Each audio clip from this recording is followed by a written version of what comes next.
Bona tarda a tots. Gràcies per la vostra participació i la vostra generositat per ser avui aquí amb nosaltres i amb tota la gent que hi assistirà.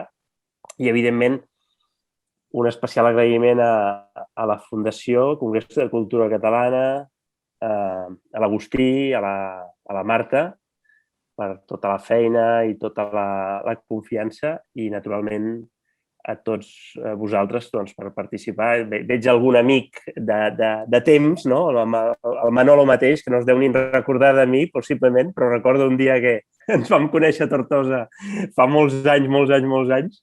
Però bé, molt contents que sigueu aquí i insisteixo, moltíssimes gràcies en nom no només de la Fundació Congrés de Cultura Catalana, sinó també de l'Associació Catalana de Professionals, per donar-nos l'oportunitat de poder-vos escoltar en aquesta primera jornada del Pensem Nació 21. Gràcies a tots. Anava a dir que l'objectiu d'aquesta jornada és molt evident, com haureu vist. Aquí hi ha, per una banda, l'acadèmia, gent, diguem-ne, del món universitari o que reflexiona, i per l'altra, tan important o més, gent que viu i trepitja el territori cada dia, trepitjant el bon sentit del terme, evidentment, i, per tant, doncs, una mica el que és l'esperit que va ser el Congrés de Cultura Catalana, que també s'hi va trobar els intel·lectuals i el món universitari amb les associacions de la societat civil. Aquest esperit és el que hem mantingut sempre i ara amb un nou format doncs ho tornem a fer i al voltant d'un tema que crec que ens interessa a tots. No només felicitar-vos a tots plegats i desitjar que en puguem treure molt bones conclusions. Jo he portat el llapis i el paper i penso prendre molts apunts. Molt bé. Gràcies, Agustí, gràcies, David. Com vulgueu podem començar, Ramon. Moltes gràcies, Marta. Molt agraït de poder estar en aquestes jornades. En la primera de les jornades, les següents les seguirem com oients, amb un tema molt rellevant com com articulem el territori, com podem articular el territori, Catalunya i els països catalans, i que tindrem quatre ponents. La dinàmica que proposem és en les properes 40 minuts, cada ponent presentarà durant 10 minuts el seu punt de vista, unes reflexions basades en que tenim 4 ponents de 4 parts diferents del territori, de 4 realitats diferents, que són l'urbana, la rural o la metropolitana, tant de Mallorca com de Catalunya, i amb diferents trajectòries. Un cop aquestes 4 intervencions, obrirem el debat entre ells i finalment l'obrirem a tot el públic. Sisplau, feu servir el xat per a aquestes qüestions i alçar la mà, si podeu, en l'aplicació de Zoom, o si és que n'hi ha, perquè normalment no la faig servir, per tal de demanar la paraula, si no al xat. Començarem amb la Mar, que la Mar Satorres Grau, que a banda d'altres coses és companya a la universitat amb mi, és ambientòloga, antropòloga, és investigadora Juan de la Cierva a la UOC, en el Laboratori de Transformació Urbana i Canvi Global, i la seva recerca, per una banda, es centra en qüestions socioambientals, al voltant del canvi climàtic, l'aigua i la sostenibilitat. Però tot i estar a la UOC a Barcelona, ella viu a Vilaplana, i també coneix molt bé com a activista i com a resident del camp tota la realitat rural. I amb aquesta doble visió em sembla que ens començarà a parlar immediatament. Benvinguda, Mar. Gràcies, Ramon, per aquesta presentació. La veritat és que... Espera que ficaré aquí a compartir pantalla. Abans, quan l'Agustí estava explicant una mica quin tipus de ponents teníem, deia ve gent de l'acadèmia i ve gent que viu i trepitja el territori. I jo pensava, doncs crec que vinc una mica dels dos àmbits, perquè per un cantó, com bé ha comentat el Ramon, però vinc de l'acadèmia, des d'on treballo qüestions sobretot ara relacionades amb sostenibilitat urbana, resiliència, canvi climàtic, etc. en ciutats, però per l'altre cantó visc i trepitjo el territori, com tothom de fet, com tots els acadèmics i acadèmiques, però amb una circumstància potser una mica específica, i és que provinc de la metròpolis, de l'àmbit del Vallès, i ara actualment visc al Camp de Tarragona en un quasi micropoble, dic quasi perquè no arribem als 500 habitants.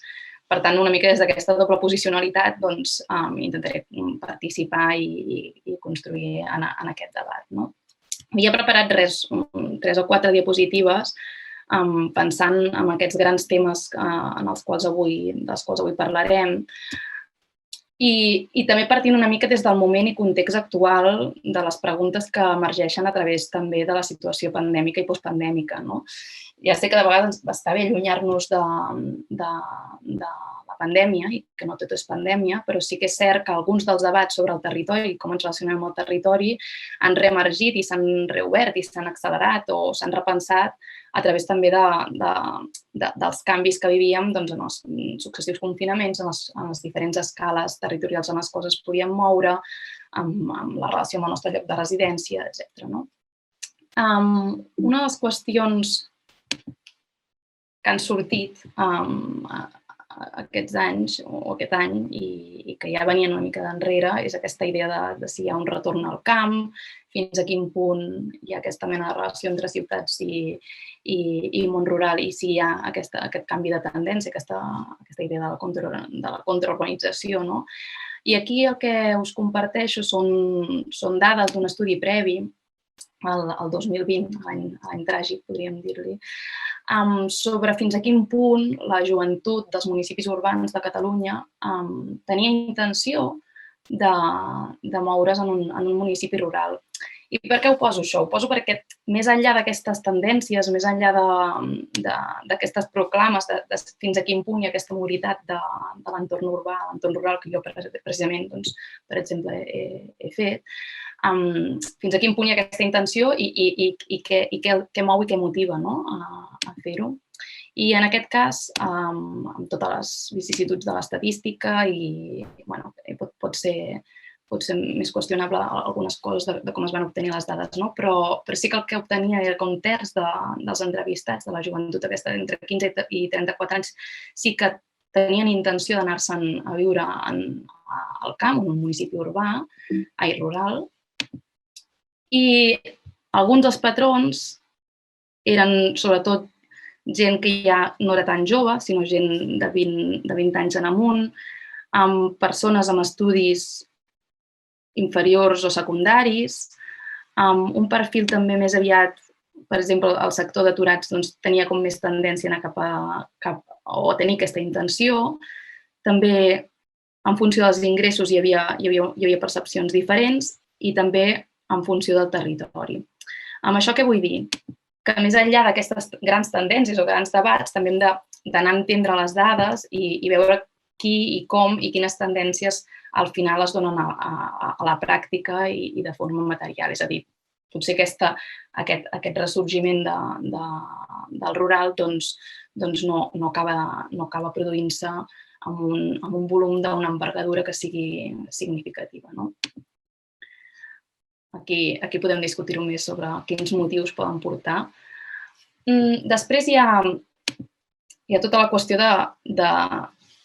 dels models suburbans, de fins a quin punt la pandèmia ens ha fet o pot generar aquesta mobilitat cap a nous entorns i retornar en aquell model de suburbà, d'anar creant a les perifèries i en zones allunyades dels centres urbans aquestes grans urbanitzacions consumidores de recursos, consumidores de territori, que al cap i a la fi tenen una oposició en els territoris, però que no sempre han comptat, diguem-ne,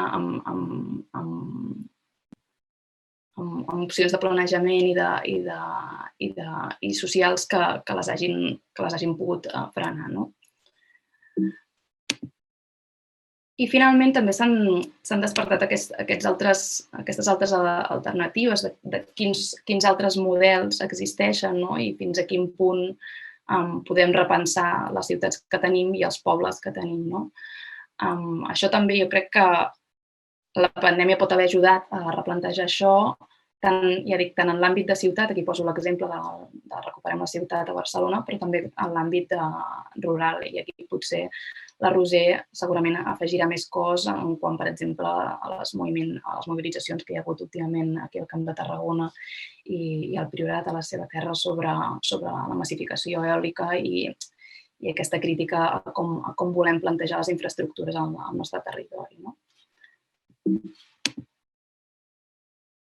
Bé, lògicament, la urbanització és desigual. Jo ja sé que una de les qüestions que plantegem i que segurament debatrem amb més profunditat i a través de la Margalida també és aquest model una mica catalunyocèntric, que jo aquí es poso una mica i tinc aquest desbiaix.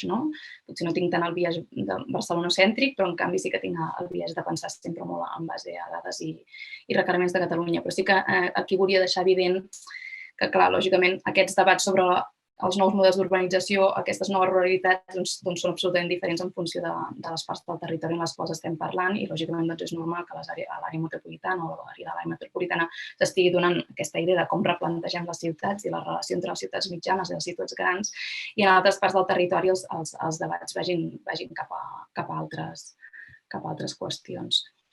I no volia anar-me'n sense deixar obertes aquí 2 o 3 qüestions que crec que seran rellevants els propers anys. En primer lloc, per l'articulació i per la cohesió territorial del territori, en primer lloc volia apuntar sobre com es desenvoluparan aquests nous projectes tractors o, diguem-ne, de gran envergadura, quins impactes desiguals poden tenir en el territori, fins a quin punt compten o no amb el territori i fins a quin punt reforçaran o crearan noves desigualtats territorials o al revés, generaran més reequilibri. Jo crec que aquí pot ser molt rellevant veure com no només els 20 projectes que en el cas de Catalunya, per exemple, s'han començat a preseleccionar com s'implementen, sinó també quina resposta social hi ha al darrere.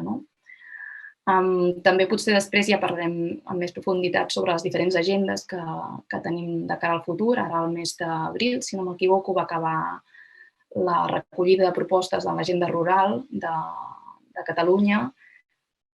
Articular-la i crear sinergies i interlocutar amb els resultats i les propostes que hi ha a l'agenda rural doncs també serà una clau urbana, també serà una clau en els propers anys. Sembla que de moment pengen de cantons diferents i, per tant, el públic amb el que interlocuten, però també les propostes que realitzen no van en aquesta línia de generar interdependències i entendre una mica i generar sinergies entre ambdues. I, finalment, escombro cap a casa perquè jo treballo molt en qüestions de canvi climàtic. Crec que és molt rellevant entendre aquesta cohesió territorial en el context d'emergència climàtica i l'articulació del territori en quant a que en els àmbits rurals és on actualment s'està percebent millor i s'està entenent millor què implica o què són aquests efectes del canvi climàtic, però en canvi molta part de les respostes s'estan plantejant des de l'àmbit urbà. Aleshores, la qüestió de l'emergència climàtica també serà clau en com la pensem conjuntament i territorialment. Bé, ho deixo aquí perquè crec que he tocat diferents temes i els propers ponents, i crec que aquí el Ramon, els propers ponents segur que ho desenvolupen més i ara en el debat ho podem acabar parlant. Moltes gràcies, Mar, a més, per la síntesi i la brevetat. I bé, la Mar ens ha començat parlant de temes molt interessants que ja donarien per un o dos debats, especialment en aquesta, no és tan senzill, la relació urbà-rural, que hem de pensar en escenaris de futur, amb dimensió també de canvi climàtic i pandèmic. Ara anem a veure potser una mica les escales, o almenys sortir de Catalunya, una visió catalanocèntrica, per donar pas a la Margalida, que és llicenciada en física i activista ecologista, ha treballat a les agències d'energia de Menorca i de les Illes Balears, també en l'àmbit de la consultoria en qüestió de residus. Ha iniciat el tercer cicle, o va iniciar els estudis de tercer cicle al Departament de Geografia de la Universitat de les Illes Balears amb els col·legues del grup d'investigació Sostenibilitat i Territori GIST i ha estat presidenta fundadora de l'ONG Enginyeria Sense Fronteres de les Illes Balears. Actualment, i des de fa més de 10 anys, treballa al grup d'ornitologia i defensa de la naturalesa com a portaveu responsable de l'àrea de territori i recursos. En la vessant de la divulgació de l'ecologisme social i polític, col·labora habitualment amb diversos mitjans de comunicació com a Directa, Ona Mediterrània Ràdio, IB3 o el diari Ara Balears, i també amb l'associació Alba Sud. O sigui, movent-se físicament cap a Mallorca i també cap a una visió diferent que per enriquir el debat. Margalida, tot teu. Moltes gràcies per la presentació, per la convidada i per aquesta oportunitat també d'incloure la reflexió territorial més enllà, no? Més enllà sempre de la nostra visió allà on siguem cèntrica. Vull dir que vosaltres xerreu molt de Catalunya cèntrica o Barcelona cèntrica quan som aquí, però nosaltres, evidentment, estem també molt focalitzats en la nostra realitat insular i diria que és una realitat insularocèntrica, pot ser la que vos exposaré. Comentàvem en el previ, evidentment benvinguts, les Illes Balears, ara mateix vos heu traslladat una miqueta, i la meva intenció és com fer-vos algunes reflexions o compartir-vos algunes reflexions que jo mateixa me planteig, sobretot quan la Fundació Congrés Cultura Catalana i l'Associació de Professionals ens van plantejar de participar en aquest debat amb aquesta visió d'articulació territorial que evidentment ens obliga a rompre, no? Ho comentàvem en els correus previs, el marc mental des que acostumam a pensar i obrir una miqueta, obrir-nos de mires per dur la reflexió des d'una altra perspectiva. I això me sembla molt interessant. De fet, me sembla molt interessant que el títol d'avui, i m'agrada molt, sigui precisament habitar el territori. Perquè crec que quan xerram d'articulació territorial canvia molt la perspectiva de com ens enfocam si pensam precisament aquest territori com un espai de construcció col·lectiva i no senzillament com un assentament de les infraestructures necessàries i dels espais urbans necessaris per generar-se una sèrie de relacions més aviat econòmiques. Jo crec que en aquests anys el que sí que és evident és que qui ha articulat el territori ha estat el capital, ha estat els interessos, en aquest cas econòmics, aquests han articulat el concepte de desenvolupament que s'ha acabat plasmant damunt un territori. I ara, precisament, arran de la pandèmia, probablement una de les qüestions o un dels aspectes que han qüestionat és el propi concepte de desenvolupament, no? A on ens ha abocat aquest suposat desenvolupament i progrés. Molt sovint tenim la sensació, sobretot dels àmbits ecologistes, que ens ha duit un carreró sense sortida, que ha accelerat o que estem en vies de transitar cap a un col·lapse perquè han generat uns desequilibris ecosistèmics i vitals, de desigualtats socials, etcètera, que ara mateix se mos fa difícil veure que tinguin un plantejament d'una possible revisió o reenfocament. Però, evidentment, estem aquí per pensar-ho, per pensar que sí que és possible i per pensar en com és possible. En aquests anys, el concepte de transició ecosocial, cap a una altra manera de ser i de viure en els territoris que habitam, ja ha estat un dels temes de debat dins els entorns ecologistes i els entorns activistes i també de pensament, àmbit acadèmic també.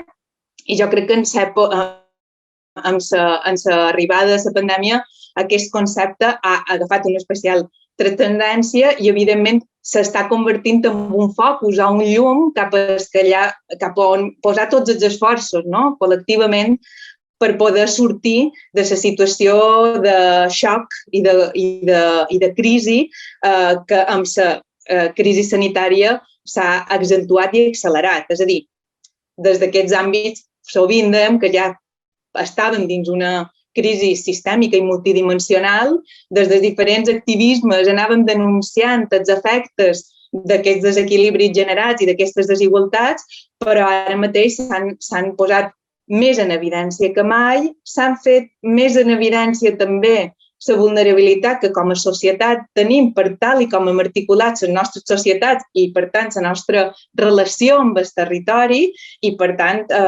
és el moment de donar llum cap a altres alternatives i sortides que creiem fermament que hi ha. En el cas de les illes, jo concretament, clar, xer des de Mallorca, i aquí segurament és de Menorca i és d'Eivissa i és de Formentera, se queixarien perquè dirien, ja estan, és de Mallorca, pensant que són, com que són l'illa més grossa, doncs són des d'allà on s'ha d'articular precisament la realitat de l'arxipèlag de les Illes Balears. Però sí, evidentment, que centrada inicialment en Mallorca, nosaltres tenim un territori que està articulat amb una ciutat capital, que és Palma, que gairebé en els darrers anys ha generat com un espai metropolità tota la illa. De fet, hi ha una companya del Departament de Geografia d'aquí que xerra del concepte ciutat-illa. És a dir, ja com que l'àrea metropolitana agafa tota la illa. Després, aquest context l'inserim dins un arxipèlag on les relacions, evidentment, ja són complicades perquè són tres realitats totalment diferents, a tres ritmes, des del punt de vista de destrucció del territori també diferents. Eivissa va segurament en primera línia, per desgràcia, del que ha estat la devastació territorial, de la implantació del que per nosaltres és el monocultiu turístic intensiu com a principal activitat econòmica, amb l'explotació de recursos i la destrucció del territori que du associada. Mallorca aniria en segona posició amb vistes a accelerar la seva tendència cap a eibicianar-se, i Menorca probablement seria l'espai on encara ha guardat una certa realitat més, ha conservat alguns espais, sobretot de l'àmbit rural, perquè, entre altres diferències, vos diré que el sòl rústic, el sòl rural dins Menorca és inedificable. Només aquella persona que viu a l'espai rural perquè el treballa, perquè és part de la seva activitat econòmica, té el dret a viure dins aquest espai. Crec que a Catalunya és igual, a Mallorca no. A Mallorca el sòl rústic, el sòl rural, que hauria de tenir com a única activitat pròpia la primària, és un sòl edificable i és un sòl on s'implanten serveis i és un sòl on s'implanta oci i és un sòl on generalment, sovint tenim conflictes d'usos no propis, usos impropis del sòl rústic que s'hi estableixen des del punt de vista de planificació territorial i urbanística. Aleshores, és un conflicte permanent. En els darrers temps tenim un conflicte nou que ens ha aparegut, que ha estat aquesta transició energètica, que per comptes de fer-se adaptant en el territori, se fa a demanda d'una iniciativa privada que veu la major rendibilitat amb una implantació massiva dins del sòl rústic, precisament, no? Aquestes grans extensions de parcs fotovoltaics que ara mateix crec que estem disputant tant a Mallorca o a les illes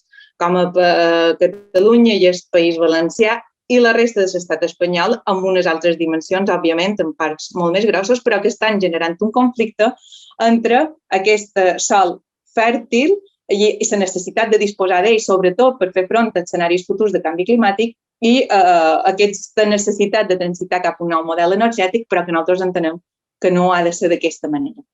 Aleshores, molt d'espai de debat també aquí per obrir. Com us comentava, Mallorca és un territori turistitzat i, per tant, la relació amb el territori ha estat, des del punt de vista de la societat, una relació d'explotació del territori, de colonització del territori i gairebé dins d'una lògica extractiva també del territori. Des de la perspectiva de la indústria turística, jo afegiria fins i tot un espai de colonització perquè, evidentment, s'arriba a un territori, s'implanta aquesta activitat econòmica, se genera una dependència per part de la població d'aquesta activitat econòmica gairebé exclusiva. En paral·lel i durant tots aquests anys en què s'ha decidit que això sigui un territori turístic i en el servei dels turistes i, per tant, una societat de serveis, s'han anat desmantellant tota una sèrie d'infraestructures vinculades a una indústria probablement manufacturera, no és la indústria que hi va a Catalunya, però una indústria que sí que estava relacionada amb la gestió pròpia del territori i amb el mosaic territorial i divers que tenim com a illes, que el tenim, i tot això se va anar desmantellant per donar tota la força en el sector turístic. Per tant, ara, precisament, ens trobem en una situació complexa de xoc directament, perquè en el moment que cau l'activitat turística a uns territoris dedicats a això, se perd qualsevol oportunitat de tenir una opció alternativa de manera immediata, no? Per resoldre o per donar resposta a una crisi social que ara mateix està en augment. A dins d'aquest context territorial, a més, entenem que entren també la qüestió de competencial. Estem immersos dins una Illes Balears, dins un concepte de països catalans que a vegades no el tenim tan proper com voldríem, però que sí que sentim una certa sintonia per tota la història viscuda, l'àmbit cultural. Les lluites de la classe obrera estaven tremendament vinculades en els països catalans, València i Mallorca, com hem pogut veure a través d'estudis de la memòria cooperativa, etc. Una memòria que aquí a Mallorca ha desaparegut pràcticament, això. Anna Marc, que és antropòloga, jo sempre dic que hi hauria d'haver una antropologia de les societats turistitzades de per què perdem aquesta arrel, evidentment, se fa de manera intencionada, però perdem un arrelament en tot el que ha estat l'abans d'aquesta arribada massiva i aquesta transformació que ha implicat la turistització intensiva del territori.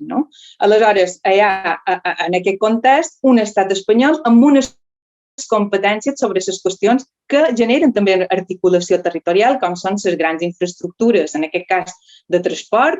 Tot el tema de grans línies de transport se decideix des de l'Estat, tot el tema de les competències relatives a aeroport i port se decideix des de l'Estat, tot el tema de les grans infraestructures energètiques quan no són petites, o sigui, hi ha una planificació energètica que és competència de l'Estat i, de fet, fins i tot en aspectes tan importants com la regulació de l'habitatge, també hi ha una norma, com en tantes altres coses, una norma estatal que limita la sobirania a l'hora de plantejar opcions alternatives dins un àmbit territorial concret i específic com pot ser un àmbit territorial insular i una societat que també pateix d'aquests greus desequilibris o aquesta,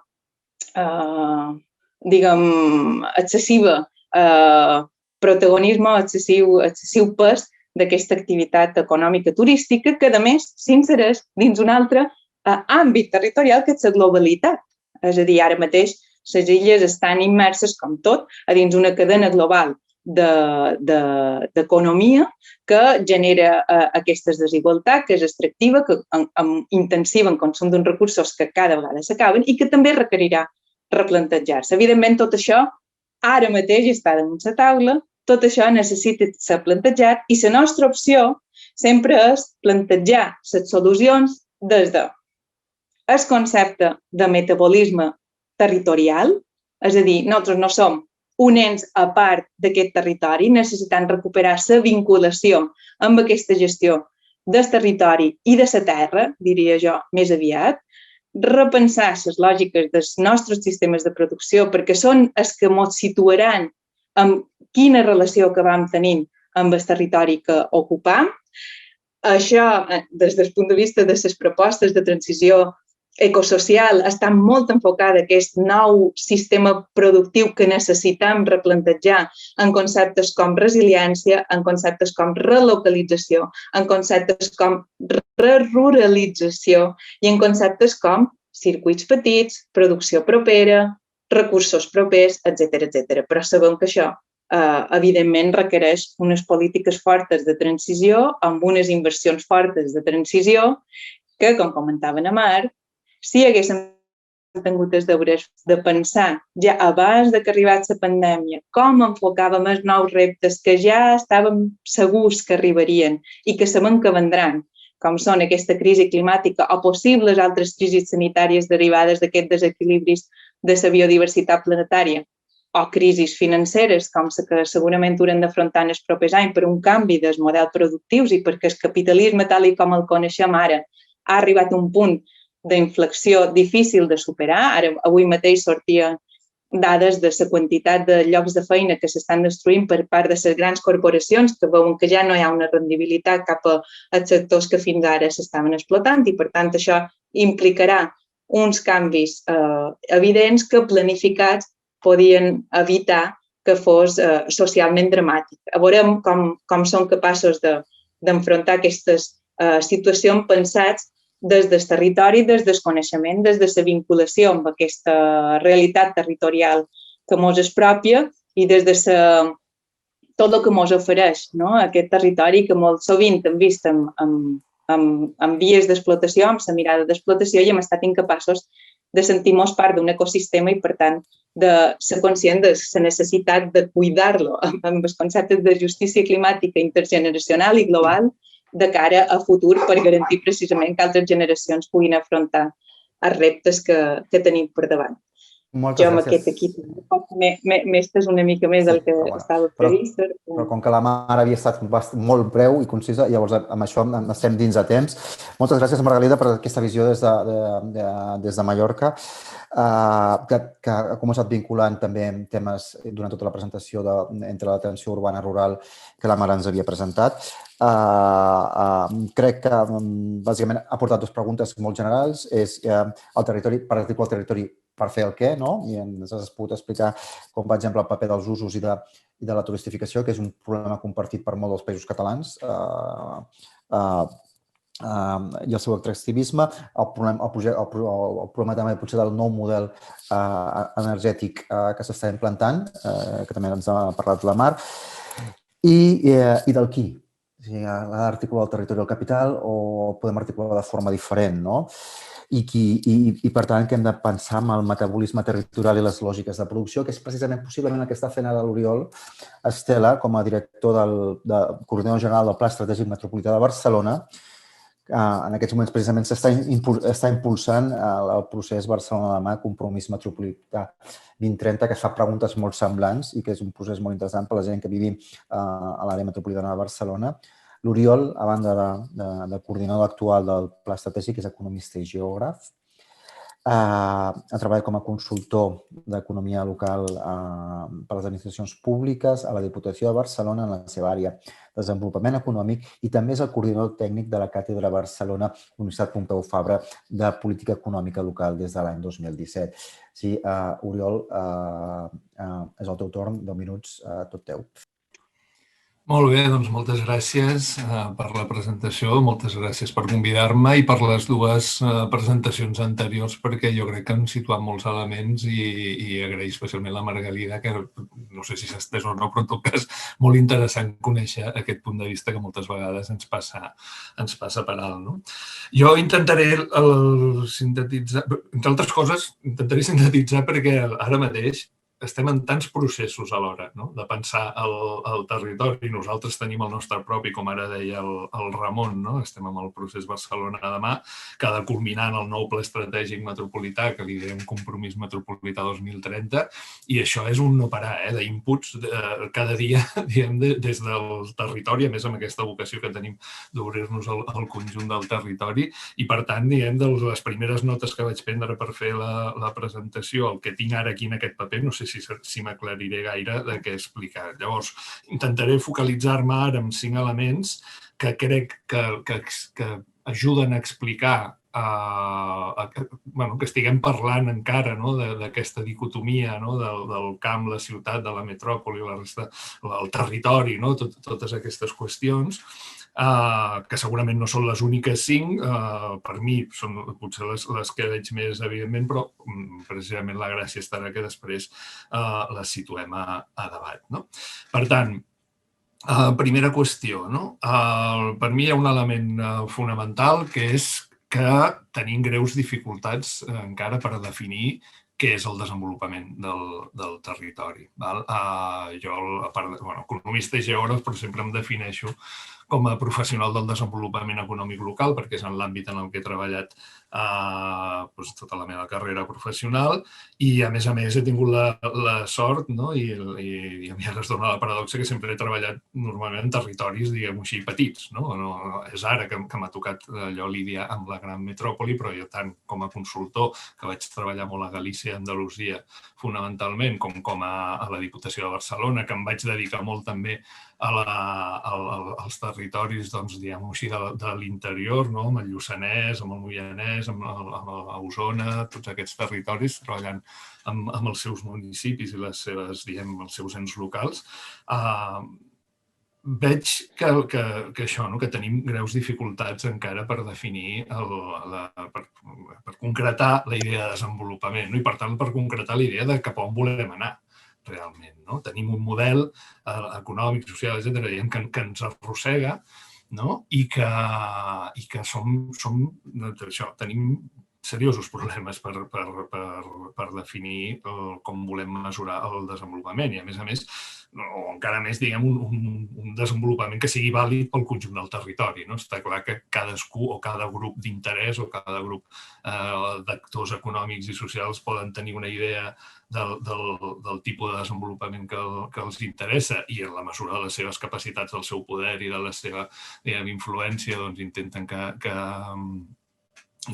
que flueixi, però això el que provoca moltes vegades són xocs i confrontacions que eviten, bueno, ho vivim ara també amb la realitat política, que eviten la hibridació, que eviten, o sigui, o ets d'un o ets de l'altre, o tens un model o tens un altre, i cada cop li estem posant més cognoms, diguem, a l'economia i a tot plegat, i cadascú està amb la seva capelleta, i costa molt, insisteixo, tenir una visió global del desenvolupament i de cap on volem que avanci aquest desenvolupament. Per tant, jo situaria aquí un primer element que pot explicar el per què estem en aquesta situació o fent-nos aquestes preguntes.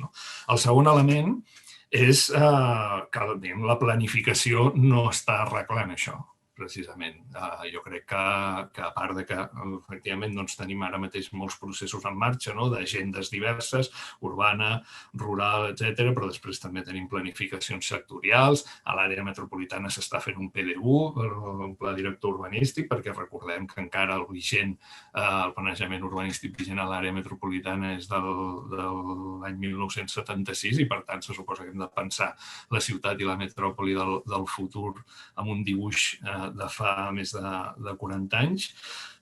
I el que no té sentit o el que no ha tingut sentit fins ara és que hi hagués una part que es planifiqués més que una altra, o que pensés més en el seu futur que una altra. Jo quan encara no estava en el Pla Estratègic Metropolità de Barcelona, estava a la Diputació i pensava i com pot funcionar un pla estratègic metropolità si no hi ha pla estratègic per la resta, com es cuina això. I per això també l'enfocament que estem intentant donar-li en aquest nou pla.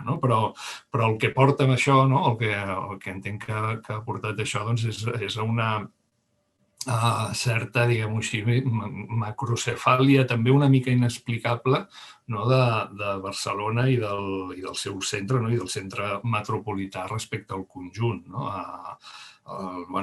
Just abans de l'esclat de la pandèmia es presentava l'informe d'indicadors de l'àrea metropolitana i es deia que per primer cop més del 50% del PIB català es generava a l'àrea metropolitana. I aquí alguns ens preguntàvem si això era motiu de celebració o de preocupació o de què, com ho havíem d'entendre això. Però en qualsevol cas, aquesta diferència, insisteixo, no s'explica gaire quan Barcelona és una ciutat que en termes ja no diguem de tamany, del terme municipal, sinó de població, no és, rascant la meitat del que és l'àrea metropolitana i ve a ser com un terç del conjunt de la regió metropolitana, quan normalment les àrees i regions metropolitanes que tenim a Europa i les altres grans ciutats, la ciutat central té un pes molt més gran en el seu entorn. Llavors, com és que tenint aquest pes relatiu tampoc influeix tant en l'imaginari, en les polítiques, etc. Jo crec que és una cosa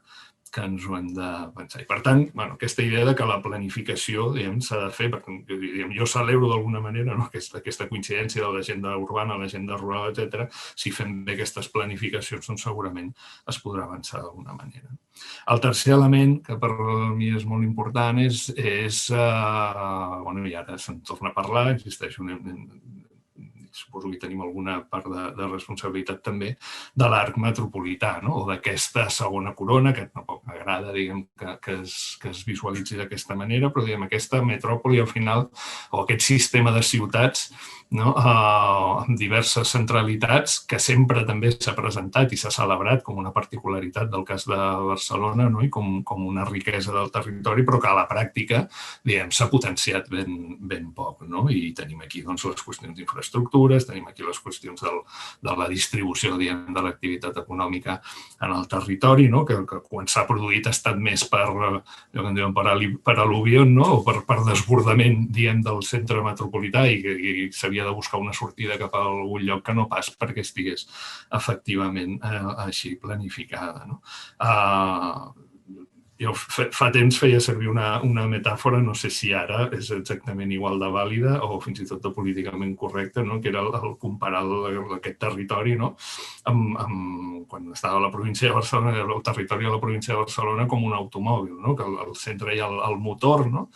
Però aquest motor necessita, diguem, d'una carrosseria i necessita d'una estructura que li doni solidesa i que a més permeti que aquest motor faci alguna cosa, com pot ser avançar o retrocedir, i això és tot aquest entorn diguem, metropolità i de transició, diguem, en el territori. I després hi ha la carrosseria, que és el que queda més en fora, no? Que és el més maco de veure, és el que ens entra pels ulls, però que també és el que rep els cops, no? El cop primer sempre el rep la carrosseria i és el que més pateix, no? Quan hi ha algun tipus d'accident o de crisi, no? Doncs, bueno, amb aquesta idea, no? El reforçament d'aquesta carrosseria i donar-li més solidesa en el xassís, no? Que seria l'estructura, no? Que és aquest arc metropolità o aquest sistema de ciutats intermèdies, doncs crec que és fonamental. No?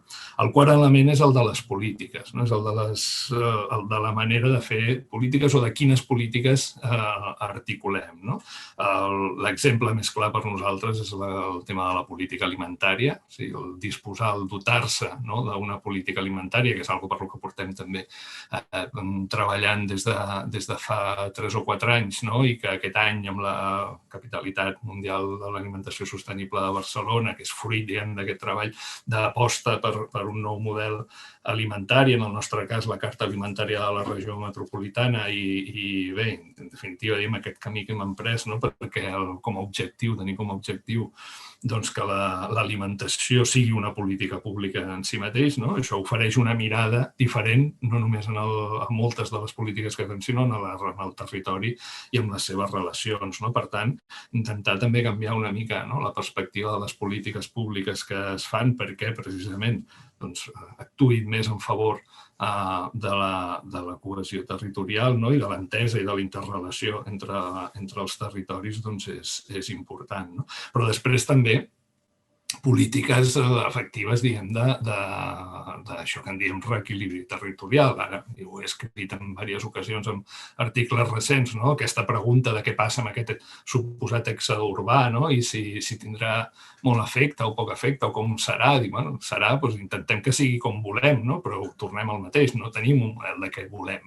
No? Volem aprofitar aquestes circumstàncies que es donen per potenciar doncs, que determinats grups socials o determinades persones o que hi hagi l'oportunitat de reforçar centres urbans, comarcals, etc.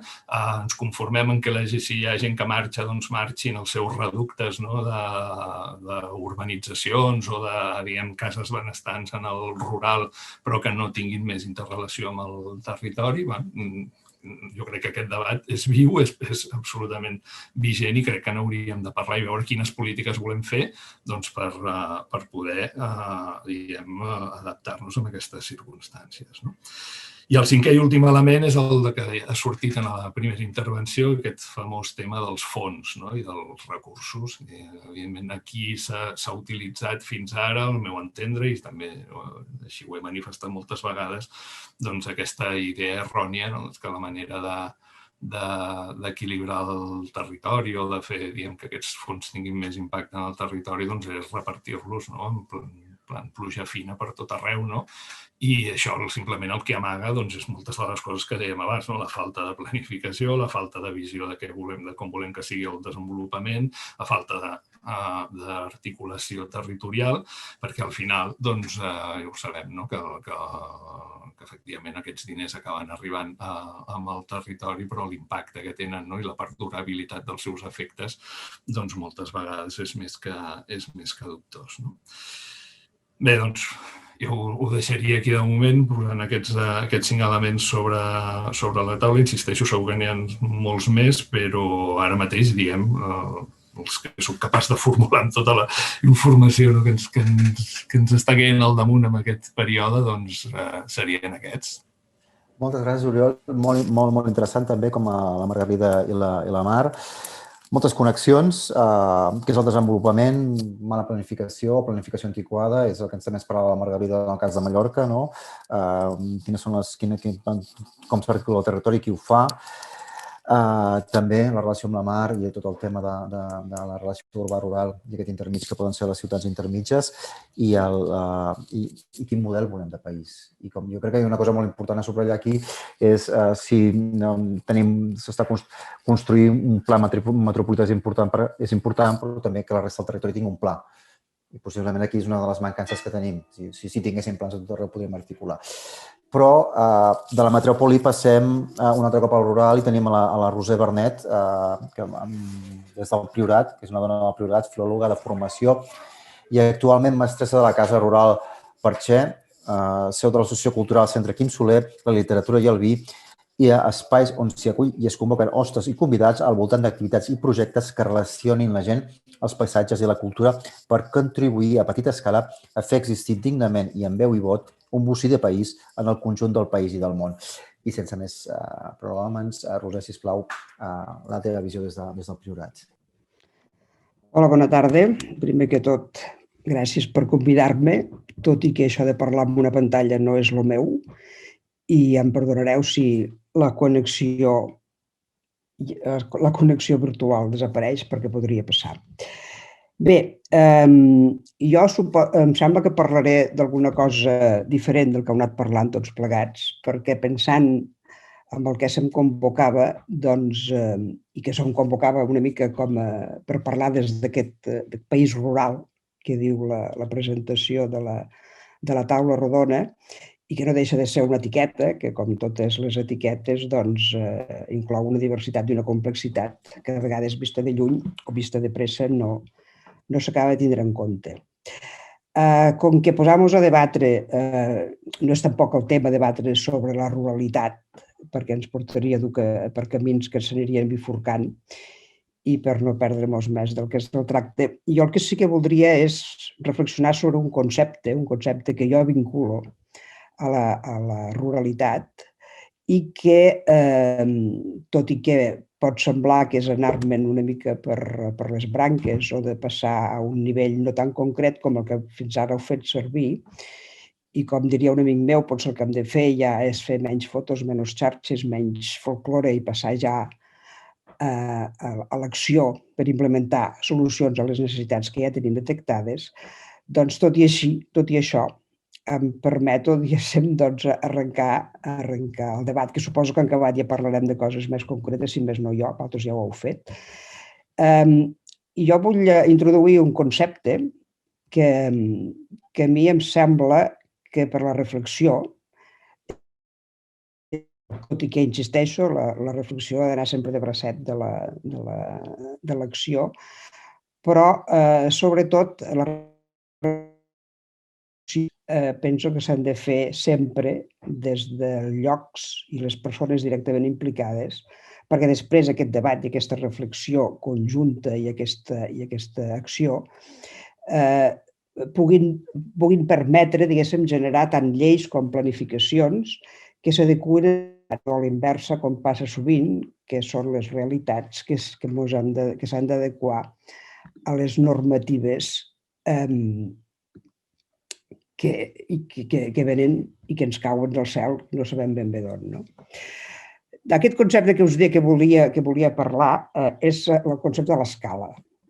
L'escala, que és una paraula que té molts significats i que alguns podrien donar més joc. Jo aquí em refereixo a les relacions entre les dimensions de les diferents parts que constitueixen un tot, és a dir, una realitat complexa i diversa, i no pas homogènia. El sentit de l'escala, és a dir, de la relació entre les parts, pot ajudar a afavorir un equilibri i una proporcionalitat entre aquestes parts, ja sigui amb un zoom petit, ja sigui en una comarca, ja sigui en un territori més ampli, ja sigui el Principat, ja sigui els Països Catalans. Aquest sentit de l'escala és una cosa que va sempre junta amb una diversitat i amb una complexitat.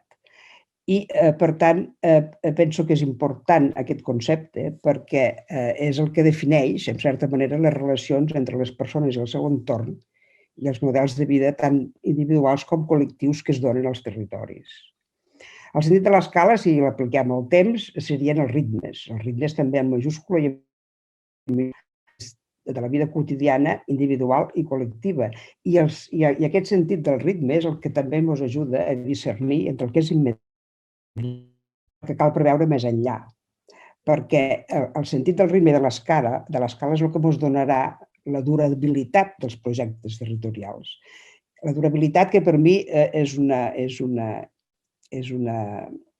paraula que defineix millor allò que nosaltres hem traduït de l'anglès com és important aquesta noció de durabilitat, d'una cosa que perdura en el temps. Llavors, jo, parlant de les relacions, ja sigui de dicotomia o no, entre el món rural i món urbà, jo crec que en aquest país nostre, i no només en aquest país nostre, sinó segurament els de la galàxia, ja fa anys que en certa manera s'ha produït una urbanització tant material com immaterial del món rural. I això, per mi, això significa, o això es produeix en el moment en què es perd precisament aquest sentit de dimensió i de l'escala i dels ritmes. Potser perquè quan uniformem no necessitem tant tindre aquest sentit de l'escala, que una diversitat sí que ho demana, gairebé ho exigeix. I si jo penso que el sentit aquest de l'escala és important en el debat que ens ocupa, és perquè aquest sentit ens obliga a tindre un coneixement real i aprofundit d'aquestes complexitats entre les quals s'han d'establir relacions de proporcionalitat i d'equilibri. És a dir, per poder tindre un bon sentit de l'escala i dels ritmes, ens cal un coneixement aprofundit dels valors i de les dinàmiques de cada territori, aplicat amb el que estem parlant aquí. I si es tracta de conèixer a fons aquests valors i aquestes dinàmiques dels territoris, el primer que hem de fer, abans que res, és comptar amb la gent que coneix, perquè habita i perquè construeix aquests territoris, que són aquests bocins de país que poden fer un país real, no només sobre el paper. Perquè, finalment, vull dir, el coneixement acadèmic només teòric, sense el treball de camp, pot engendrar disbarats, pot engendrar monstres, diguéssim, no? I els principals treballadors de camp, diguéssim, podem fer el joc de mots que vulgueu, són les persones que l'habiten. I també passa no només amb el tema del coneixement, sinó que en el tema de la planificació territorial, feta també sense el coneixement aprofundit i el concurs actiu de les persones, doncs també pot generar i genera autèntics desequilibris territorials, dia sí, dia 3x3, i la Mar n'ha esmentat un, que és el tema de tota la implementació de les energies renovables, que donaria també per un debat i que segurament després ja sortirà d'una manera o d'una altra. A més, aquest coneixement aprofundit de l'escala, que insisteixo, per mi és important en les relacions entre els territoris, en la gestió i en la planificació dels territoris, també serveix per a vacunar-nos, diguéssim, ara que està de moda el terme, de les etiquetes i dels reduccionismes, que de fet no deixen de ser també una derivada d'aquesta pèrdua del sentit de la realitat i de l'escala i dels ritmes. Etiquetes que a vegades s'apliquen tant en el món rural com en el món urbà, però que el que fan, en certa manera, és emmascarar la diversitat, que finalment és la riquesa que més hauríem de preuar i que més hauríem de mirar de no malmetre. I llavors el que provoquen aquestes etiquetes que fan de reduccionisme i d'uniformització, que aleshores deriven en monocultius de molta mena, com que en el cas del món agrícola poden ser uns, i en el cas d'altres sectors, com deia abans també la Margalida, doncs provoquen aquests monocultius de moltes menes i que sempre són negadors de diversitats i, per tant, de capacitats de resistència i de resiliència davant de nous reptes. Jo diria que en termes de relacions entre territoris i de política territorial, aquest país nostre també fa anys i panys que ha desaparegut del mapa el sentit de l'escala. I jo diria que un exemple, encara que pugui semblar excessiu, que el despoblament continuat, que continua existint, de la bona part del món rural cap a les zones rurals, és un exemple d'aquestes conseqüències. Potser no en termes absoluts, però sí que si aquest sentit de l'escala ens permet, diguéssim, com a potència, com a potencialitat que té aquest equilibri entre les diferents parts, si desapareix, provoca molts efectes i per mi aquest és un d'ells. Perquè, de fet, quan el que passa és que els criteris, diguéssim, del món urbà es traslladen, es copien en el món rural, el que fem no generem un intercanvi, el que generem en tot cas és el que es provoca en tot cas és una colonització tant material com mental d'un món per un altre. Jo penso que aquest procés que hi ha hagut d'aquesta pèrdua del sentit de l'escala i dels ritmes que hi van associats en el món rural és una progressió, diguéssim, que s'ha anat produint a casa nostra, evidentment, no d'una manera lineal ni homogènia en tot el territori, però que sí que hi ha uns quants trets que sí que es comparteixen. Jo penso que, podríem dir que partíem d'un món rural que era sinònim de món agrari i de pagesos, de ramaders, i que això s'associava a unes dinàmiques tradicionals, en la manera de funcionar, en els valors que generava, i a més, i això, diguéssim, progressivament es va associant aquests valors,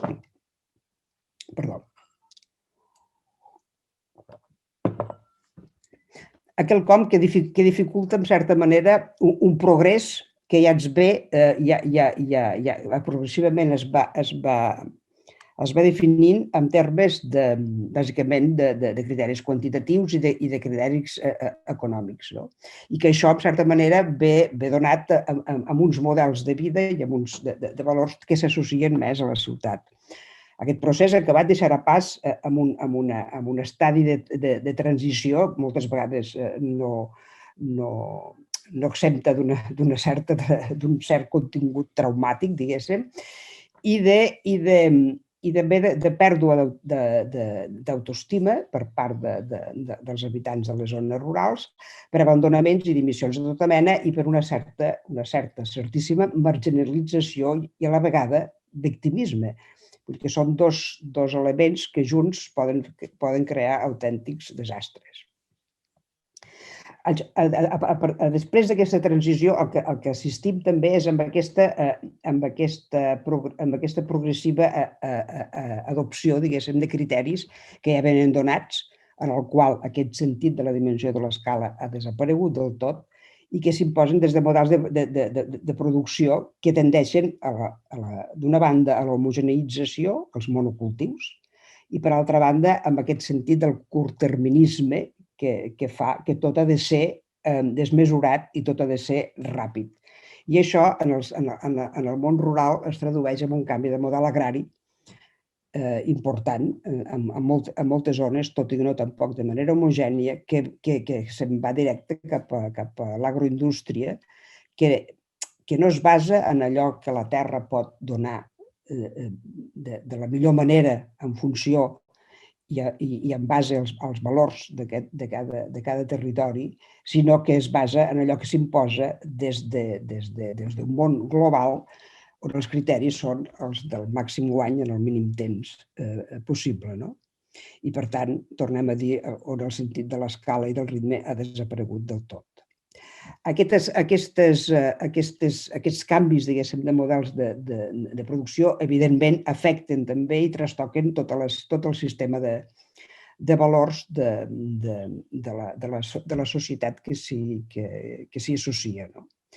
I el que passa és que això, a més, es fa en nom d'una suposada igualtat de drets. És a dir, que se'ns ven, en certa manera, que la uniformització de maneres de veure, de maneres de viure i de maneres d'entendre el món que representa aquesta desaparició de les diferències entre món rural i món urbà suposa una igualtat de drets.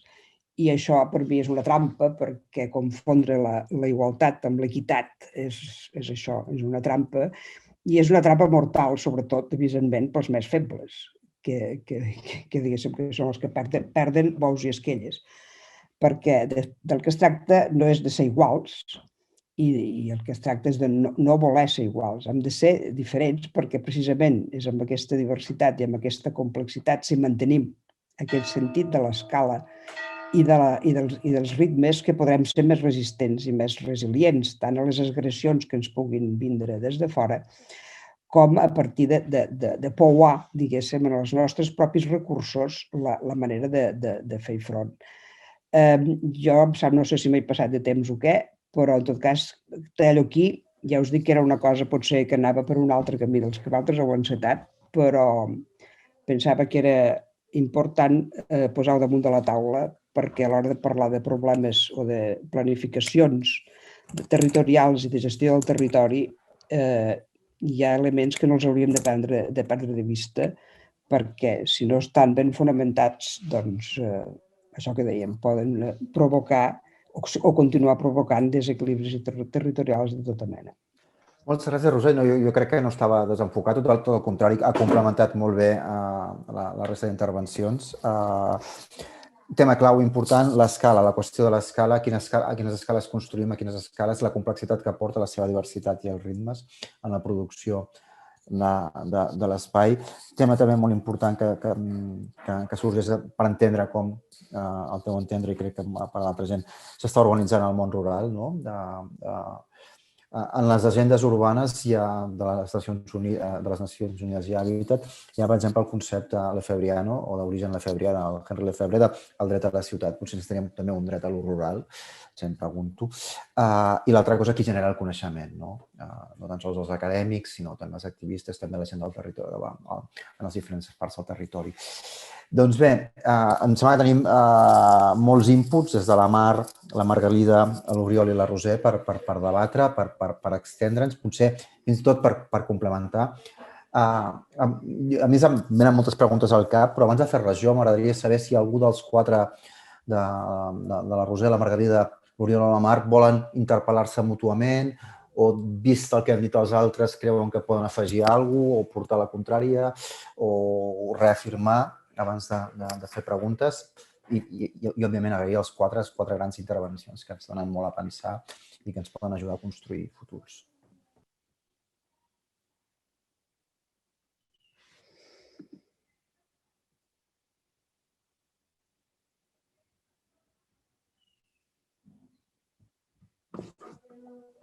Tenim algú? Veig que l'Ivan Serrano, el professor Serrano, de la Universitat Oberta de Catalunya, ens pregunta en el xat com imagineu a grans termes l'articulació del país? Una gran urb que actuï com a hub, una xarxa de ciutats, especialització territorial. També ens pregunta quina dicotomia penseu que hauria de substituir el fet rural-urbà en el cas català?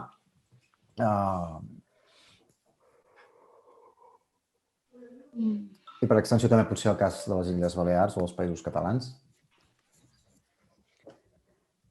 A veure, jo el que no acabo d'entendre és la pregunta que em diu quina dicotomia penseu que hauria de substituir el fet rural-urbà en el cas català.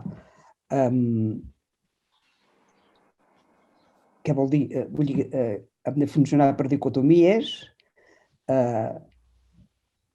El fet rural barra urbà desapareix, com desapareix de la manera que jo insinuava amb la urbanització del món rural, en tots els sentits, en el sentit sobretot mental. És que no... Jo en aquest sentit potser sí que afegiria que potser aquesta dicotomia que ens serveix per pensar les diferents realitats dintre del territori de Catalunya està clar que està igualida i que no és pròpiament, no sempre ens... no és pròpiament real, però sí que és cert que d'una forma intuïtiva ens fa pensar en les diferents realitats que hi ha entre les àrees metropolitanes o les àrees amb més densitat respecte a les altres àrees.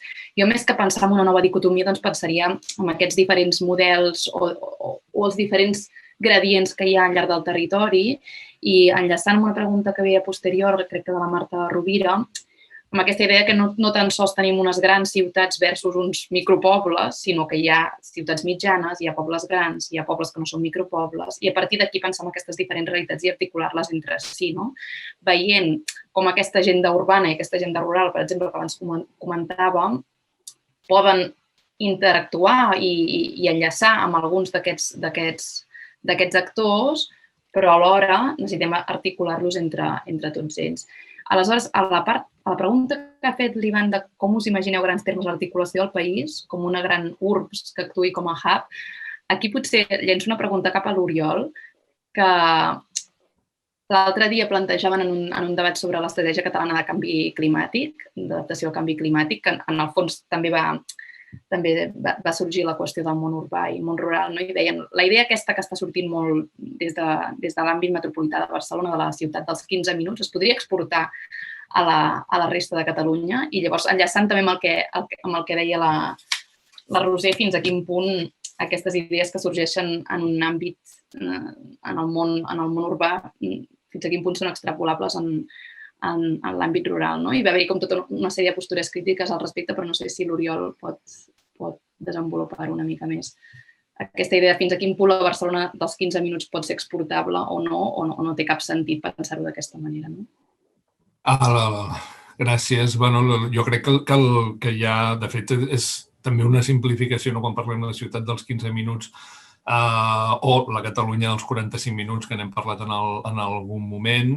O sigui, una simplificació, vull dir que hi ha més escales. O sigui, per exemple, aquí a Barcelona hi ha una escala fins i tot menor, diguem que és l'escala dels 5 minuts, diguem-ho així, que és la de les superilles, per exemple, que s'està plantejant tota una planificació en un espai, diguem, de 9 illes de cases que, diguem, això, caminant, doncs són 5-7 minuts, per tant, no són ni els 15 aquests que dèiem, no? I després la connexió, clarament, entre les ciutats, aquestes ciutats mitjanes, amb un màxim de 45 minuts en transport públic, evidentment, no? Jo crec que aquest és un plantejament que també, com molt bé dius, és un plantejament que possiblement surt des del propi àmbit urbà, no? I que caldria veure també des de la resta del territori com es percep o com... O sigui, jo crec que al final la idea que hi ha subjacent és diferents nivells de servei.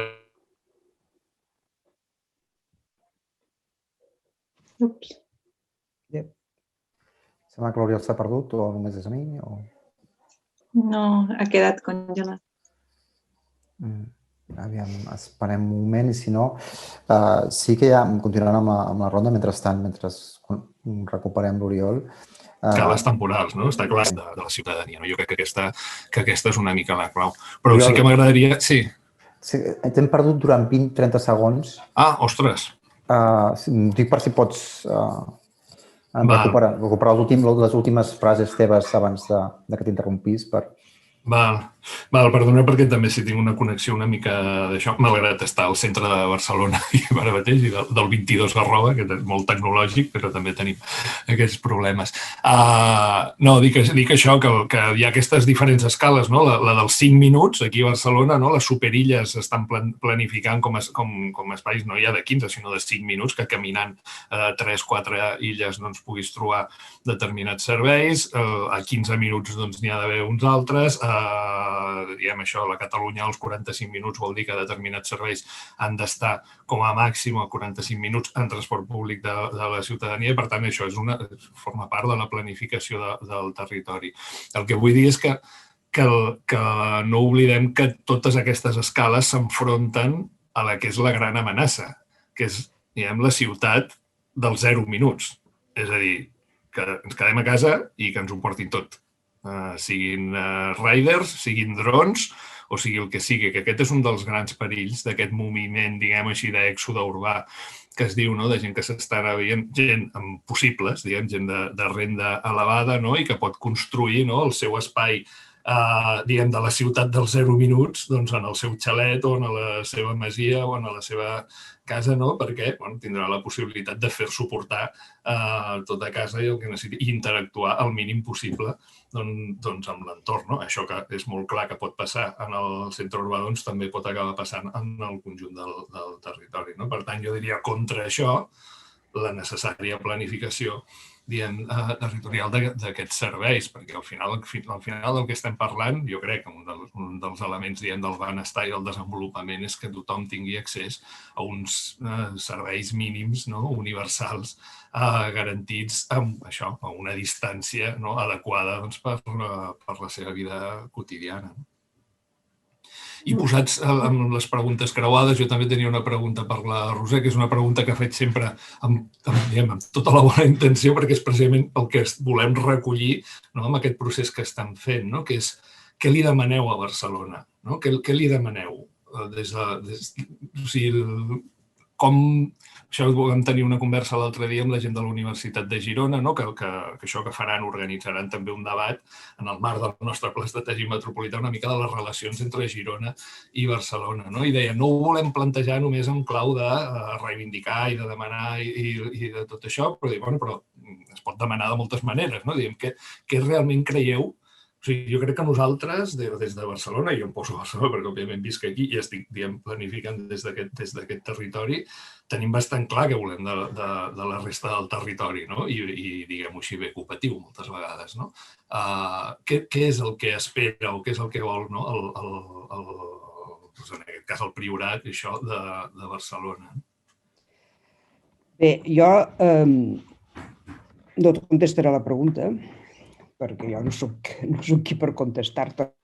En tot cas, jo el que crec que més que és el que volem, que és el que demanem, el que hauríem de fer tots plegats és un esforç, diguéssim, per treballar cadascú al seu lloc, però també conjuntament després això que deia abans, en el coneixement aprofundit de les diverses realitats que tenim en aquest país, que és molt divers, molt més del que a vegades des de la centralitat es veu perquè està lluny i perquè hi ha una sèrie de tòpics i d'etiquetes que a vegades sembla que siguin la definició o la descripció de la realitat i no ho són. Per tant, jo crec que i sobretot tant de l'acadèmia com també des de les administracions, jo crec que aquest donar veu a la gent que viu, que habita tots els territoris en general, diguéssim, és un pas. Després, això, evidentment, combinat amb tota la resta, no? Però que si no hi ha aquesta capacitat de donar veu i d'acostar-se i de conèixer d'una manera més directa i més aprofundida les diverses realitats, difícilment planificarem de manera adequada. I això, per mi, té una paraula, diguéssim, que podria anar en aquest sentit, que és acceptar des de les administracions propostes de cogestió que es fan des del territori. Vull dir que a vegades no es tracta de dir des de dalt què és el que es pot fer, sinó de les iniciatives que surten dels mateixos territoris que van en aquesta direcció, donar-los suport, permetre que tirin endavant i que contribueixin cadascú des del seu àmbit amb aquesta planificació que ha de ser conjunta. Però això no és Barcelona, perquè Barcelona tampoc què vol dir Barcelona. Vull dir, tampoc no, però en tot cas sí que penso que qui té les responsabilitats i les competències per a determinar segons què, per decidir segons què i per imposar segons què, doncs caldria exigir des de tot arreu que es canviïn les maneres d'arribar a aquesta planificació i a aquesta normativització que després reparteix, però reparteix més en base a uns interessos que no pas en base al bé comú, diguéssim.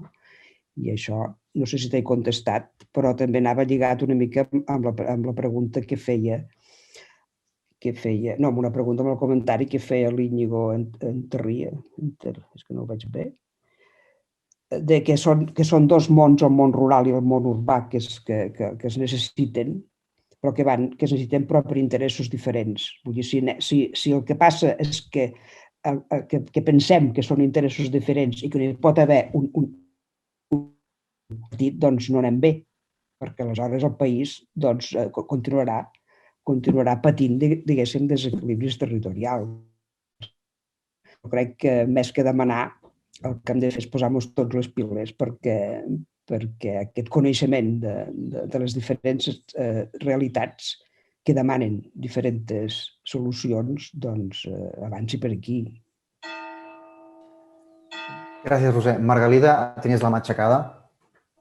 Sí, és que, a veure, jo estic totalment d'acord amb la intervenció que ha fet la Roser. Crec que ha posat dos conceptes que són fonamentals. Un és l'escala i l'altre és el temps. I aquests dos conceptes han articulat i han configurat fins ara el territori amb unes conseqüències que potser hauríem volgut evitar.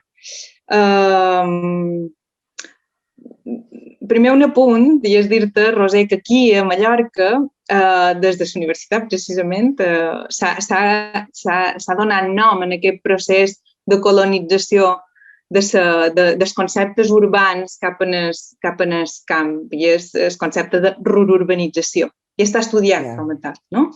L'activitat residencial s'ha expandit i demanda a l'entorn rural els mateixos serveis que té a l'entorn urbà.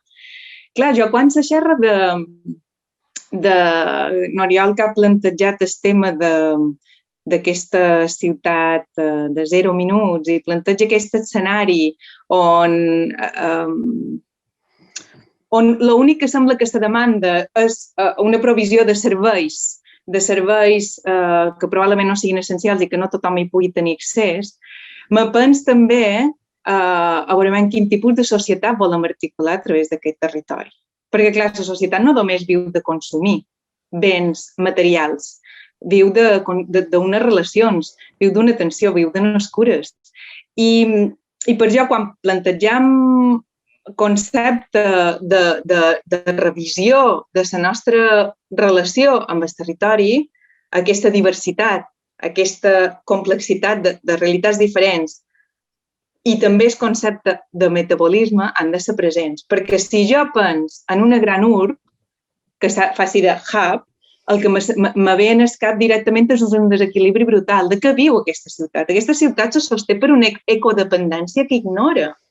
I la societat que hi viu dins aquesta ciutat té una relació d'interdependència, d'atenció i de cures que també s'ignores. És com que acabam definint els territoris i la nostra ciutat senzillament atenent a la part productiva, però no atenent a la part reproductiva de la vida, atenent a les possibilitats de reproducció d'aquesta vida en unes ciutats per ser viscudes i no consumides.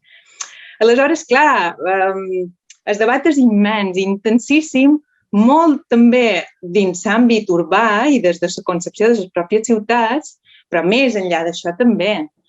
Que requereix una ciutat on la tecnologia te permet accedir a qualsevol bé a toc d'un clic a l'ordenador. Requereix ingents quantitats d'energia també. I això és una realitat a la que haurem de fer front. Vull dir, no és immaterial aquesta realitat tecnològica. On se produeixen aquests béns, com se produeixen, quines condicions laborals sostenen les persones que fan el trànsit de Durto fins a Cateu. Vull dir que dins el concepte de territori, per jo, la part social tampoc no la poden deixar de banda. I aquesta que tu esmentes genera unes desigualtats brutals de qui s'ho pot pagar. I aquesta gent, quan necessiti atenció, també la pagarà des del punt de vista de cures. Vull dir que totes les infraestructures tenen relació no només a una part econòmica de com sostenim l'economia de les ciutats i els territoris, sinó a una part de social, que tendeix molt en aquesta uniformització, que tendeix molt en aquesta trampa de desigualtat, que tendeix molt a les solucions tecnològiques que no, per jo, solucionaran els greus desequilibris i desigualtats que hem generat amb la situació, amb el model que hem tingut fins ara. L'impacte climàtic tindrà unes conseqüències que ens obligaran a rearticular la nostra relació territorial i també la nostra mesura de les distàncies, la nostra mesura dels temps i la nostra mesura aquesta de l'escala. Per tant, clar, que s'obrin moltíssim de debats, però per jo la riquesa d'un mosaic territorial divers a una escala accessible humanament, hauria de ser com a guia per pensar els territoris a futur. No ho sé, i potser me'n vaig molt a l'àmbit filosòfic i no tan proper, però sí que en conceptes de planificació territorial i urbanística, que nosaltres hi fem feina diàriament, veiem com s'obvia uns canvis que se mos imposen, que mos venen imposats per el propi desequilibri que han generat nosaltres i que segueixen ignorant-se, i això ens preocupa. És a dir, aquí veiem que fan carreteres com si no existís canvi climàtic, malgrat que les pròpies institucions han declarat l'emergència climàtica. Però la planificació i gestió d'infraestructures, de nous consums energètics, de plantejaments econòmics, obvien aquesta emergència climàtica, no? I això també articula territori i societat. És que ja va totalment lligat. Per això m'agradava tant el concepte d'habitat territori i no senzillament pensar-ho com uns assentaments diversos i una provisió de serveis. No, totalment d'acord, vull dir que precisament per això dic que si ens asseiem a contemplar què passarà amb això del possible o del teletreball, de el que passarà serà això. El que passarà és que marxaran els benestants, que es muntaran les seves bombolles. Ho explica molt bé l'Oriol Nel, que diu el que estem fent és que s'emporten la ciutat amb ells cap a l'àmbit rural i volen tenir, es vol tenir el mateix que la ciutat, però en un entorn, diguem, més natural o el que sigui. Després volia fer una acotació també amb el tema de les ciutats mitjanes. Està clar que són una oportunitat, i aquí també ho comentava l'Iñigo Entrerria en un dels últims comentaris, però no oblidem que ara mateix les ciutats mitjanes també estan patint una crisi importantíssima precisament per aquest factor, perquè la gent més benestant d'aquestes ciutats mitjanes, algunes ja estan en un procés, diguem, avançat amb això i altres ja estan entrant ara, estan perdent població de més renda, i la que es queda en les ciutats, en aquestes ciutats mitjanes, és la gent de renda més baixa i estan tenint seriosos problemes, diguem, de finançament dels serveis, perquè això,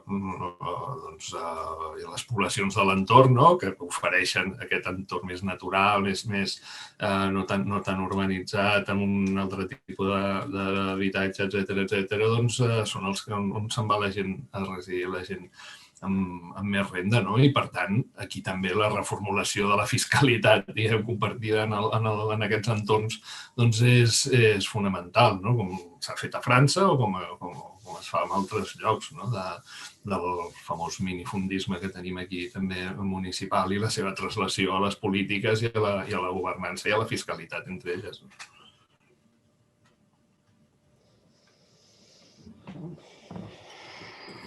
Temes tots molt interessants en aquesta fiscalitat i la dimensió. Quants municipis necessitem? Anglaterra, amb 45 milions d'habitants, té 250 municipis, molt mal finançats, però potser una escala d'organització de serveis és molt diferent que els 900 que tenim a Catalunya. No sé, és una pregunta. Com fem llavors aquesta transmissió entre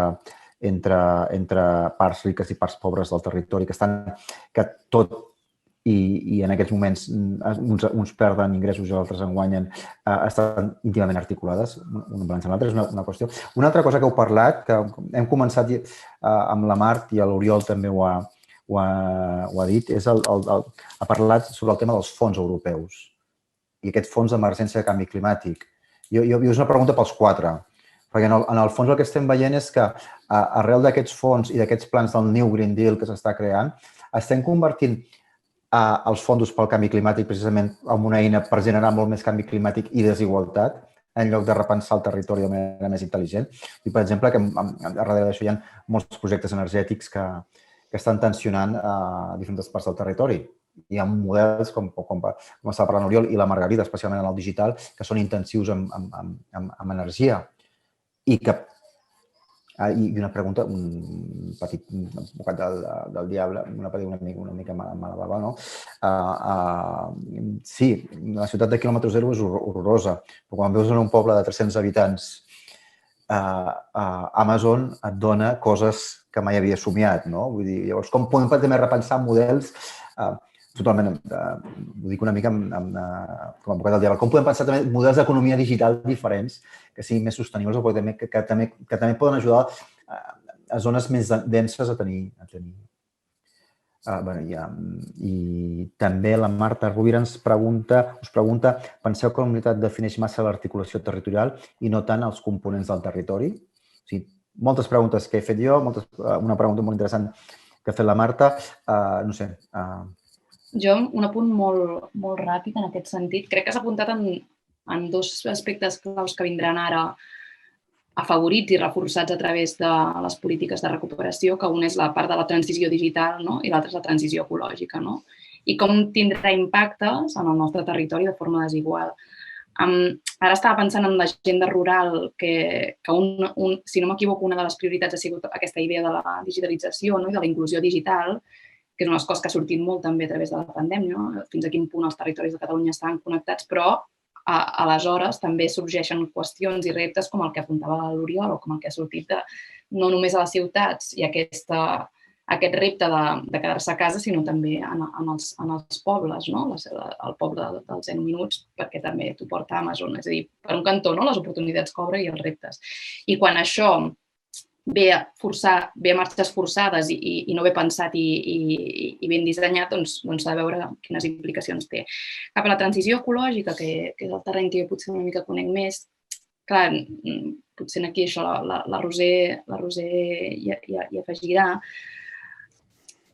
Jo crec que, a veure, en el cas de Catalunya, per exemple, tenim la llei de canvi climàtic que ara s'està desplegant a través del decret llei del 2019, no? Que va a les mobilitzacions de la propera setmana, que hi haurà aquí, no? A Falset, a Gandés, a Reus.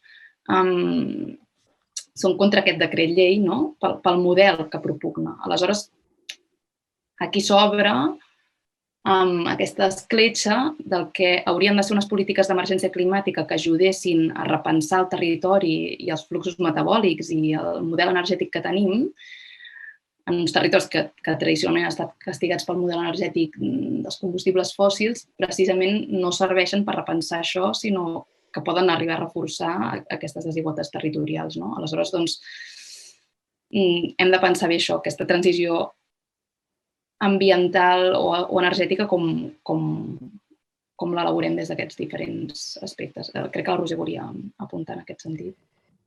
Sí, no contesto... Totes les preguntes que han fet n'hi ha tantes que jo em perdo, però agafant una mica el que tu estaves dient, però també fent una mica de punt al que deia abans de les diferents legislacions que estan damunt de la taula, legislacions o no, les agendes urbanes, l'agenda rural, cadascú al seu raconet, no fos cas que es barregessin coses i no fos cas que es contaminessin els uns dels altres. Això, sobretot, jo he anat a processos participatius de l'agenda urbana que ens van vendre que era el total de tot i ja ens vam ficar en peu de guerra perquè per què s'havia de dir urbana, doncs és que estàvem parlant de tot, etc. Fins després a l'agenda rural que se'ns convoca per veure què pot dir el món de la cultura en l'agenda rural, però això sí, tot ben compartimentat perquè si no, doncs les relacions porten virus. Per tant, per una banda hi ha això, per l'altra banda hi ha lleis que es fan, que es fabriquen, com la llei de territori, que feia anys i panys que l'estàvem esperant i va arribar un bon dia, encara és hora que la comencin a desplegar, potser tornarem a esperar anys i panys que es desplegui, on es fan tota una sèrie, igual que l'agenda rural, es fan tota una sèrie de proclames, de bones intencions i de bons objectius, però que després el desplegament no passa per enlloc o es pega bufetades amb altres planificacions precisament perquè no s'han posat en contacte. I el tema del decret d'implantació de les renovables és la cirereta del pastís, com ja ho va ser fa 20 anys l'anterior decret, que també anava pel mateix camí. Vull dir, és això que deia abans, és el desconeixement absolut del territori que provoca unes normatives que no tenen res a veure ni amb la realitat ni amb les necessitats dels diferents territoris i de la diversitat dels diferents territoris. Per aquí he vist abans que hi havia el Manolo. I clar, sentim-nos a dir que si no es posen més molins a la Terra Alta, lo d'Alta doncs retrocedirà. És tan indignant que ja no hi ha paraules, vull dir, ja no sé què hauríem de fer, no? Però jo penso que per enèsima vegada s'ha perdut 20 anys, és a dir, del primer decret que vam tombar ara fa 20 anys, amb aquest decret s'han perdut 20 anys precisament per generar un possible... Jo no dic, ja no vaig als màxims, perquè els màxims seria canviar el model energètic. El model energètic no és només la font renovable d'energia, és la propietat de les empreses que continuen sent els mateixos que tenen nuclears, tèrmiques, també tenen eòliques, també tenen solars, etc. És a dir, canviar el model vol dir canviar la propietat, acostar els llocs de producció als llocs de consum, evidentment distribuir i sobretot estalviar. Perquè el que no podem fer és consumir cada dia més perquè no tindrem mai ni prou vent, ni prou sol, ni prou res. I per tant, el que farem tots, no ho sé, anirem tots a la picota. Però el que vull dir és que aquesta mena de decrets són els que posen de manifest allò que intentava explicar jo d'aquella manera així una mica abstracta, no ho sé, del començament. Vull dir, quan hi ha aquest desconeixement, què fa? Doncs que la diversitat del territori queda feta bocinets de aquí toca això, aquí toca... I això és una cosa que m'ha molestat una mica, i perdoneu l'incís, a la presentació del debat que ens ocupa, en un moment determinat i diu, històricament el debat polític, etc., diu, passa històricament el debat polític català sobre el fet urbà ha girat sovint sobre una suposada tensió entre Barcelona, entesa com a pol de desenvolupament, i el món rural, garant de les essències del passat i alhora espai de proveïment en sectors com l'energia o l'agricultura. Com podem posar l'energia al davant de l'agricultura, dels territoris rurals? És que ja hem fet el canvi nosaltres mateixos d'una manera inconscient? Vull dir, és que bueno, no ho sé. Tornem allà on érem, el que deia la Mar, no? Jo crec que hem perdut per enèsima vegada l'oportunitat de treballar per la transició energètica d'una manera consensuada, d'una manera que respongui a les realitats del territori i a les potencialitats del territori i no continuar creant greuges comparatius a nivell territorial perquè hi són, ja ho sabeu que hi són i continuaran sent. Com s'ha de fer això? Doncs, com deia jo abans, vull dir, és donar veu a la gent dels territoris, donar-la veu, confrontar-la amb les altres veus, un coneixement més aprofundit, no perdre el sentit de la dimensió de l'escala i dels ritmes, perquè si no ens n'anem tots de dret al suïcidi col·lectiu. Però bé, ara no em puc posar apocalíptica.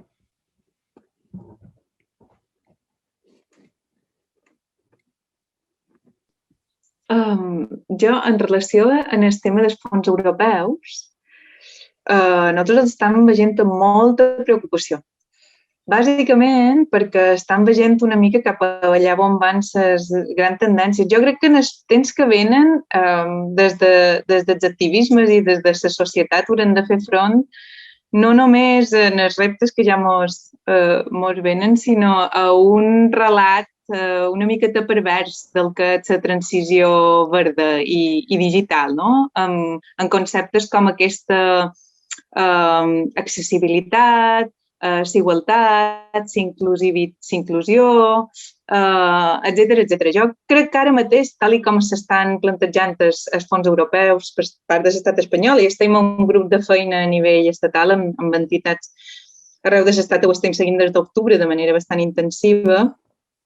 Costa molt tenir accés a la informació i a la transparència i sabem perfectament que qui s'està posicionant d'una manera ràpida i eficient són els grans interessos econòmics que veuen que també se'ls venen a damunt uns canvis i, evidentment, volen optar a uns dobles públics per finançar aquests canvis empresarials i, com a mínim, continuar dins les seves lògiques d'acumulació de riquesa, costi el que costi. I dins la transició energètica jo crec que ara mateix és allà on veiem més, d'una manera més descarada aquesta realitat, amb aquest posicionament massiu de les energies renovables en mans de les empreses de sempre, imposant-se sobre un territori que desconeixen i després també amb el tema de l'hidrogen. Vull dir que saben ara com la gran panacea i des de l'àmbit de la física que jo vaig estudiar fa molt d'any que ja ni me'n record, ja se'n xerrava de l'hidrogen de l'hidrogen i d'altres fonts que no sé. Però el que sí que està clar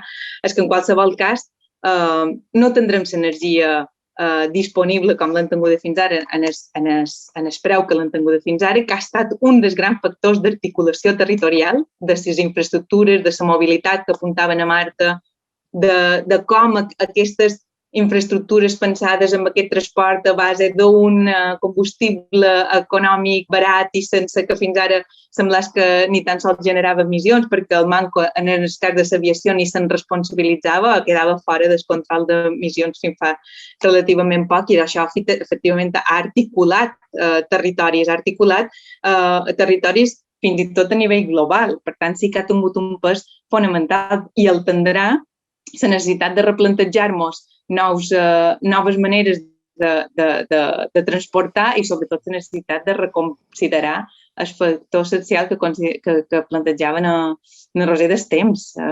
Sempre la rapidesa dels desplaçaments ha estat un dels factors que ha duit probablement més col·lapse, tant en termes d'emissions com en termes de construcció i destrucció del territori.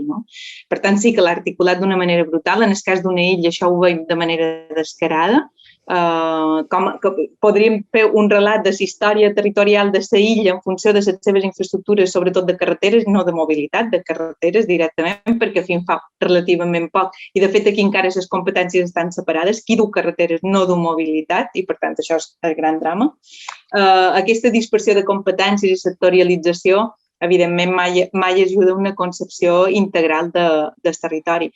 I jo crec que una de les qüestions que s'han de plantejar de cara a articular territori a futur, a articular moviments i desplaçaments, a articular les activitats econòmiques, és cobrir les mancances o les inquietuds que ara mateix tenim com a societat en general i probablement no aquells que estem dins una part privilegiada de la societat, sinó persones que estan a una part d'aquesta mateixa societat més invisibilitzada, més oprimida i que per tant probablement no tinguin ni veu en espais d'articulació o de debat com els que generam avui. El tema de l'habitatge no està garantit, el tema de l'alimentació no està garantida, el tema d'accés a la salut no està garantit, el tema d'accés a una energia barata i accessible tampoc no està garantit, perquè qui se pot pagar una instal·lació de renovable és qui se la pot pagar, no és universal.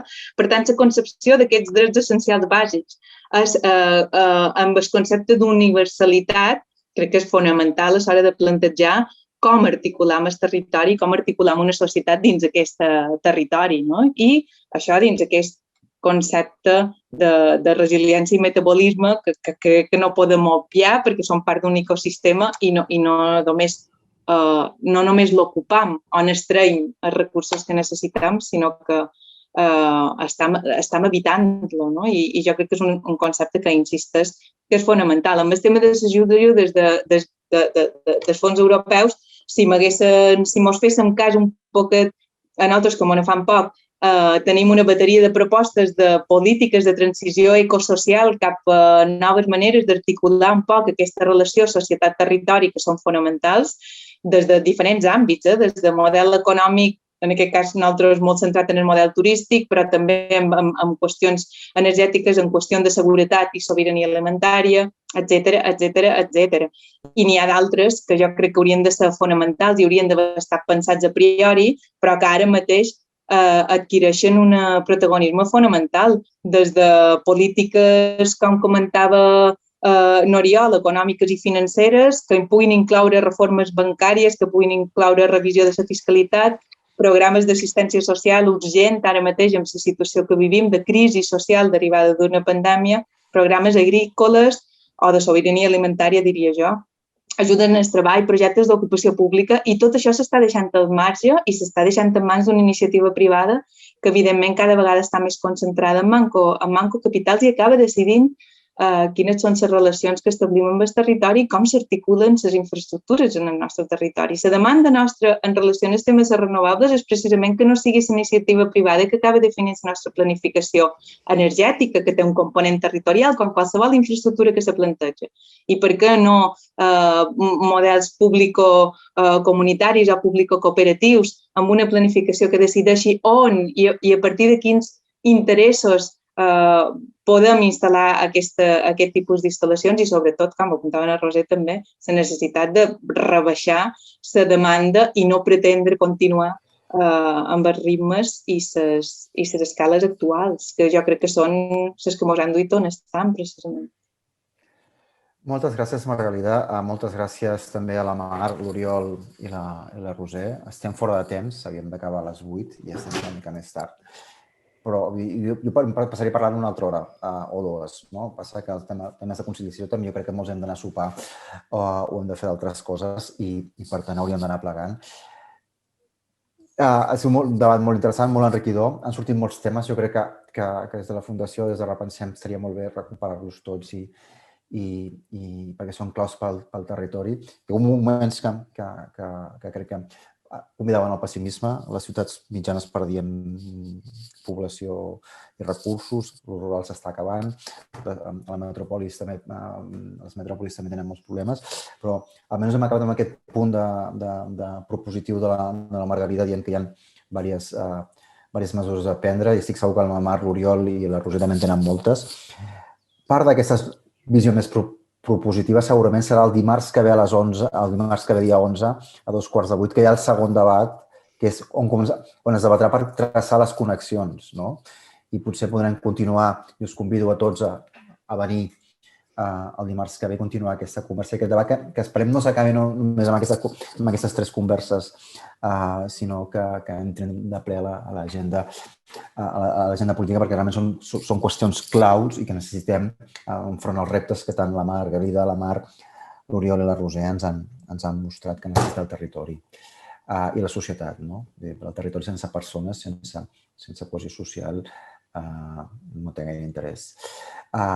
Moltes gràcies a tothom per les vostres intervencions, per les preguntes que hi ha hagut en el xat i espero continuar aquesta conversa el dimarts que ve. Moltes gràcies. Moltes gràcies a vosaltres. Moltes gràcies. Gràcies. Gràcies. Moltes gràcies als assistents també de part de la Fundació i de l'Associació Catalana de Professionals.